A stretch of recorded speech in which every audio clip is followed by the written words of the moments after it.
que Paris vous a impressionné hier? Ou pas? Ou vous attendiez un peu quand même. Un peu quand même. Ils ont été très efficaces, très tranchants, très bien organisés défensivement aussi, parce qu'ils ont dû défendre un peu plus que ce qu'ils font en championnat. Parce que le Bayern a, à un moment donné, réussi à prendre le jeu à son compte et ils ont été obligés de défendre, mais ils ont été très solides. Très solides, très disciplinés. On a vu une très grosse équipe de Ligue des Champions. Bah non, parce qu'on savait très bien que sur un match de ce niveau-là, avec l'équipe qui est en face, ils allaient forcément hausser le niveau. On était quand même plus dans l'idée de se dire qu'ils allaient faire un gros match plutôt qu'ils allaient se manquer. Ils ont fait le gros match et puis je crois que le fait d'avoir marqué très tôt, ça les a boostés. Voilà, après le score a même pu être plus lourd. Mais ils ont montré que sur un match de très très haut niveau, ils avaient un très très haut niveau. Alors après le championnat, c'est un petit peu différent. Et la configuration de match, il n'y a pas beaucoup d'équivalents au Bayern dans le championnat de France. On n'a pas attendu de voir le match d'hier soir pour savoir de quoi ils étaient capables. Et si vous pensez qu'à ça, ou si vous faites une montagne, vous allez au lit et vous prenez des cachets. C'est... Pardon ? Ouais, enfin, la totale, quoi. Et puis vous avez même un peu de fièvre.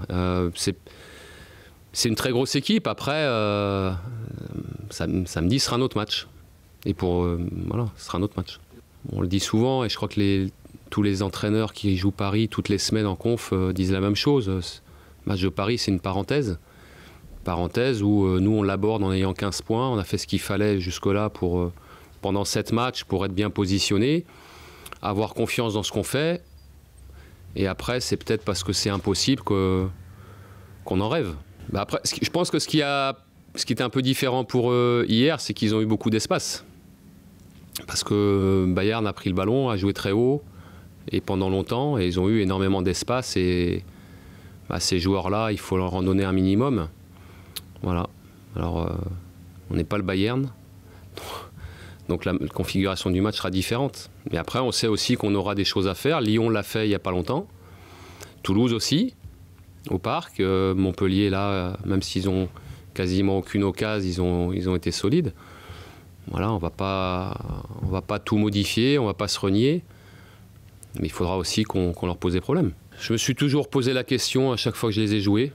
Mais je me la pose encore. Je ne sais pas, il n'y a pas de... De toute façon, contre Paris, il n'y a pas de recette miracle. Toutes les équipes ont à peu près tout tenté, avec des fortunes diverses. Ça m'est arrivé avec Guingamp aussi de les battre, donc les choses peuvent arriver. Simplement, voilà, il faudra que nous, on fasse un grand match, et sans doute qu'eux soient pas tout à fait à leur niveau. C'est comme ça que Paris lâche des points. Après, quand ils sont très forts, c'est quand même très difficile de leur résister. Vous voyez hier le Bayern, qui est une très très grosse équipe, avec que des internationaux, des joueurs qui ont une longue expérience en sélection, en Ligue des Champions, même ces joueurs-là ont souffert. Il me semble que Unai Emery, quand il a le choix, joue plutôt avec un milieu à 3 avec les joueurs qu'il a. Après, qu'il joue à 2 ou à 3, c'est pas tout à fait pareil, mais ça ne change pas fondamentalement non plus le visage de l'équipe. On a aujourd'hui un équilibre, un collectif qu'on n'avait pas jusqu'à présent. Donc on est certainement un peu mieux armé. Après, est-ce que ce sera suffisant ? On va travailler pour ça. Et on va être très déterminé, parce qu'il faut être très déterminé. Maintenant, il faut aussi réussir les tournants du match, réussir les entames de match. Le Bayern s'est plombé hier au bout de à peine 2 minutes. Nous, on aurait pu aussi contre Guingamp. Voilà, les entames sont importantes, les fins de mi-temps sont importantes. Tout est important. L'année dernière au Parc, on avait surtout été dépassés. Je crois qu'ils avaient remis l'allumage sur ce match-là. Il y avait eu, je crois, des discussions en interne entre les joueurs et le coach pour modifier un certain nombre de choses. Et sur ce match-là, ils avaient haussé le niveau de manière terrible. On avait eu une première mi-temps très difficile et on avait corrigé en deuxième mi-temps, ça avait été mieux. Là, il faudra faire un match plein, ne pas subir, parce que à un moment donné, il faut aussi ressortir des ballons, la garder un minimum. Et on sait qu'on aura des occasions. On a les qualités pour ça, on a de la vitesse, on a des joueurs qui sont pas maladroits. Donc on sait qu'à un moment donné, on aura des situations pour s'approcher du but d'Areola. ou de trappe, je ne sais pas, mais du but parisien en tout cas. Voilà, après c'est ce qu'on aura en face, on sait, même s'il y a des joueurs qui rentrent, ce qui est probable, ça ne va pas changer l'allure de l'équipe. Depuis lundi, on en parle. Tous les jours, j'ai un message. Sur les séances, on a été encore plus exigeant. Je pense qu'on l'est déjà pas mal. Je pense que les joueurs sont imprégnés de ça. On sait que nous, on n'a aucune marge contre une équipe comme ça. Il faudra vraiment qu'on soit à 300%. Et en étant à 300%, voilà, on joue le coup. Après, si Paris est plus fort, il sera plus fort. Mais quand je dis que c'est une parenthèse parce que c'est une équipe hors norme. Et c'est la seule équipe hors norme du championnat. Donc vous les jouez 2 fois dans l'année en championnat. C'est toujours une parenthèse contre une équipe hors norme. Mais voilà, le foot reste le foot. Il vient moins à l'intérieur. Déjà, il est droitier à droite. Di Maria est gaucher à droite. Et Di Maria aime beaucoup venir à l'intérieur du jeu. Il pose beaucoup de problèmes à l'adversaire parce qu'il se déplace toujours bien dans le dos des milieux. Alors, il sera peut-être amené à jouer. Il faudra qu'on en tienne compte. Après, Mbappé est surtout redoutable quand il a beaucoup d'espace, ce qui a été le cas hier. Il en avait moins eu quand on a joué à Monaco l'année dernière. On avait réduit ça, ça avait été moins évident. Je pense pas trop à ça. Vous savez, que ça se passe bien ou que ça se passe pas bien, ça ne va pas changer la physionomie de notre saison. On espère faire un coup, c'est évident. On a envie de ça. Toutes les équipes en rêvent. Mais encore une fois, pour moi, le match de Paris n'est pas un révélateur de... Voilà, c'est pas un révélateur. Oui, bien sûr, d'exister contre cette grande équipe, dans un contexte où stade plein, c'est toujours difficile là-bas. Ça pousse. Mais voilà, encore une fois, je ne m'attends pas que ce soit positif ou ou pas du tout. Les conclusions derrière, il faudra être mesuré. Ça c'est vu de l'extérieur, c'est toujours pareil. Les calendriers, quand il faut prendre les points contre les équipes que vous estimez moins fortes, mais on sait, nous tous, les coachs et les joueurs, que tous les matchs sont durs. Encore une fois, je reprends encore l'exemple, Amiens a battu Nice, Dijon a fait nul à Lyon, etc. etc., etc. Il faut savoir gagner ces matchs-là. Un collectif, ça se construit sur la saison. Là, on est reparti d'une bonne base, en enrichissant, je pense, avec de nouveaux joueurs qui apportent un plus, c'est indéniable.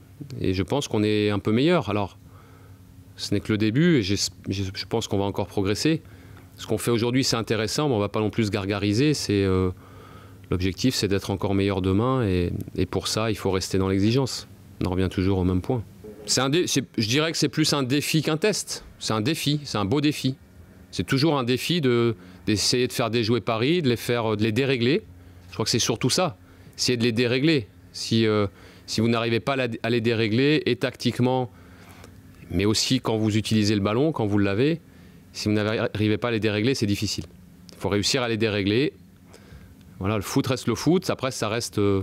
Encore une fois, la marge de manœuvre, elle est très réduite contre ces équipes-là, mais je pense qu'elle existe. Paris a toujours les mêmes caractéristiques d'un match à l'autre. Ils arrivent à tenir le ballon, ils font courir, ils font défendre.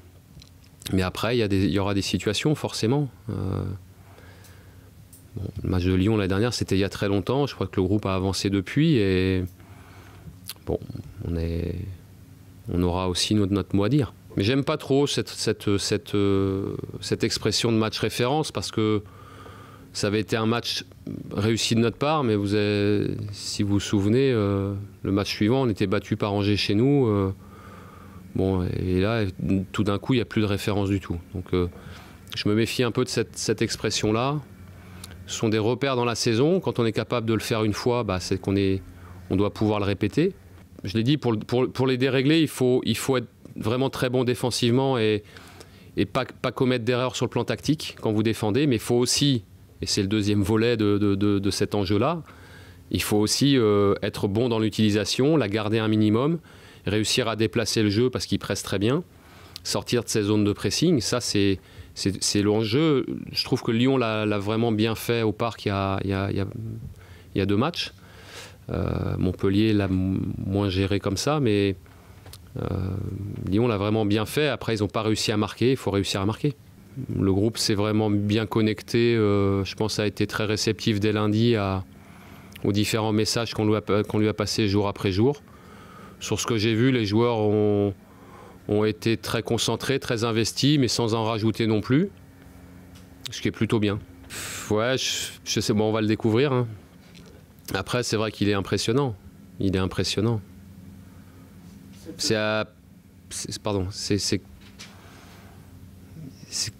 vais dire, il se trompe jamais. Mais il se trompe quasiment jamais. Voilà. Alors, au-delà de ses qualités d'athlète, de technique, d'élimination, dans ses choix, dans ses prises, il se trompe quasiment jamais ce jour-là. C'est ça qui est dur. C'était une évolution, c'était un choix de profil d'équipe, d'avoir plus de maîtrise et de mieux repartir de derrière notamment. Et les choix de joueurs, les choix tactiques aussi, les options de jeu vont dans ce sens-là. Après, il faut qu'on garde notre côté tranchant et qu'on soit capable de jouer sur des transitions courtes.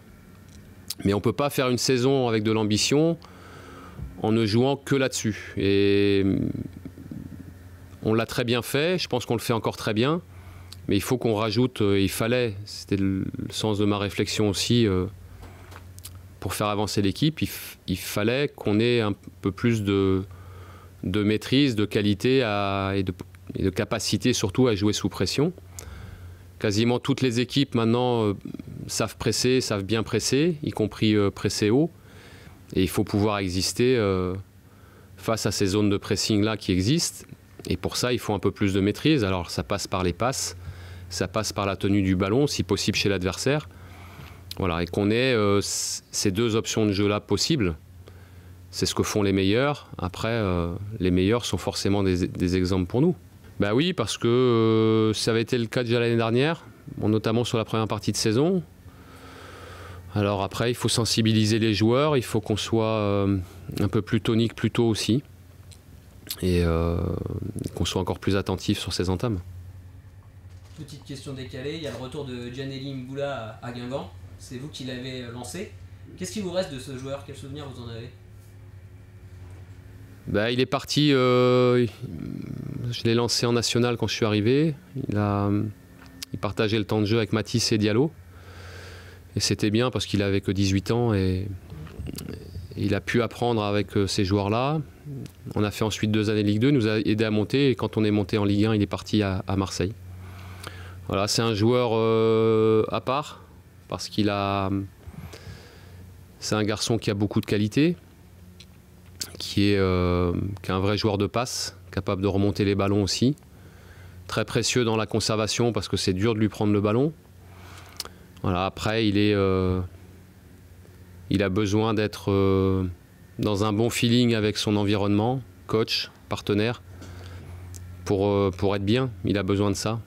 C'est un dur au mal, mais c'est aussi un affectif. Malcolm a prolongé, c'est un nouveau signal fort.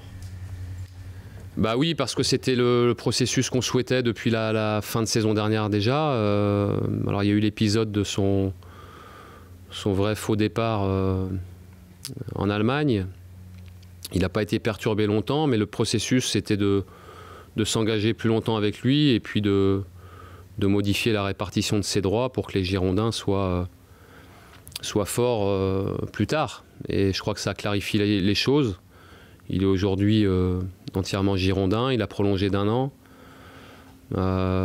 Il est très à l'aise, il se sent très bien et ça c'est une très bonne chose dans la construction de notre saison. Je trouve qu'on s'est plutôt bien organisé pour finaliser les dossiers qu'on avait préparés en amont dans le recrutement de nouveaux joueurs. Mais je crois, et on l'a peut-être pas assez dit, que notre recrutement a aussi été valorisé par le fait de réussir à acheter Youssouf Sabaly, Vuka Jovanovic, mais aussi de conserver Malcolm, qui est presque une recrue supplémentaire. Non, parce qu'on était bien dans le travail de finition, dans ce qu'on veut avec les joueurs, et sur les demandes et sur les passes. Après, on avait fait le choix de les laisser un peu libres sur, voilà, c'est leur routine, c'est leur, il y a peut-être un peu moins de concentration sur ce dernier exercice, mais c'est pas toujours. Je me souviens de semaines d'entraînement où Malcolm en mettait pas beaucoup, pour pas dire pas du tout à l'entraînement, et le week-end il faisait mouche sur les coups francs, donc c'est pas toujours révélateur de ce qu'on va avoir. Oui, alors c'est mieux d'être plutôt adroit dans ce type d'exercice, mais ça arrive aussi que sur des séances vous n'ayez pas la patte et que vous l'ayez 2 jours plus tard. Voilà, ça m'est aussi arrivé. Voilà, donc c'est pas. Si vous venez toutes les semaines et qu'on n'encadre pas une semaine après semaine, là c'est problématique. Mais quand ça reste sur une séance un peu moins bien, c'est pas forcément une mauvaise chose non plus. Alors, je dirais pas, peut-être pas encore, parce que c'est encore nouveau et qu'il a encore besoin de prendre ses marques, et puis d'être plus à l'aise aussi dans l'échange. Et ça passe par la maîtrise de la langue. Mais il est, voilà, c'est un joueur qui voit avant les autres, qui sait avant, et quand vous voyez et que vous savez avant, c'est plus facile. Ouais, en tout cas, je vois pas de. Après, c'est sans doute culturel aussi, mais ils sont très, très joyeux. Ils sont vraiment dans le jeu, et ça, c'est communicatif. Tous les Brésiliens avec lesquels j'ai joué dans ma carrière, c'était ça aussi. Il y a ce côté joueur. Dès qu'ils sont sur le terrain, ils sont très joueurs. Et surtout, c'est vraiment communicatif. Et alors après, il faut canaliser ça, parce qu'il faut rester dans une certaine forme de rigueur que réclame le jeu européen, qui n'ont pas toujours quand ils arrivent. Donc il faut les intégrer dans un schéma de fonctionnement qui est un peu plus rigoureux. Mais ils répondent bien. Je sais pas, c'est difficile de comparer. Moi, en tout cas, ceux qui arrivent là, Matheus Pereira, il est jeune, mais il a aussi une année en Italie. Je crois qu'il a avancé. Cafu, il arrive de Bulgarie, il a joué la Ligue des Champions. Il connaît ça aussi, il part pas de rien. Malcolm, il a mis 4-5 mois avant de s'y mettre aussi. Et Otavio, il a mis 2 jours. Bon, mais on est content de les avoir. Si vous voulez, le recrutement que vous faites, il est là pour aller dans le sens de vos idées de jeu. Quand je suis arrivé l'année dernière, l'effectif était fortement constitué. On est parti là-dessus. On l'a fait évoluer parce que je pense que le système en 4-3-3 collait plus à l'effectif. Là, on a continué à enrichir l'effectif en allant dans cette idée-là. Après, je pense qu'avec les joueurs qu'on a, on peut aussi modifier et moduler. J'ai pas de préférence. J'ai beaucoup travaillé en 4-4-2 sur mon début de carrière. Aujourd'hui, c'est sur le 4-3-3. Il y a des choses qui diffèrent dans le travail, dans les explications que vous donnez par rapport à vos idées de jeu. On ne change pas les principes. Mais à l'intérieur, faire fonctionner un 4-3-3, c'est un peu différent. Il n'y a que Milan qui est en reprise, qui devrait pouvoir reprendre l'entraînement avec le groupe d'ici une dizaine de jours, je pense. Et pour le reste, on a un effectif au complet. J'aime beaucoup l'Allemagne. Je suis l'Allemagne depuis que je suis gamin, pour différentes raisons. Mais je suis pas trop focalisé là sur le début de saison sur les clubs allemands. Donc je ne suis pas le spécialiste de la question aujourd'hui. Voilà, j'ai pas assez de recul pour vous donner une réponse crédible.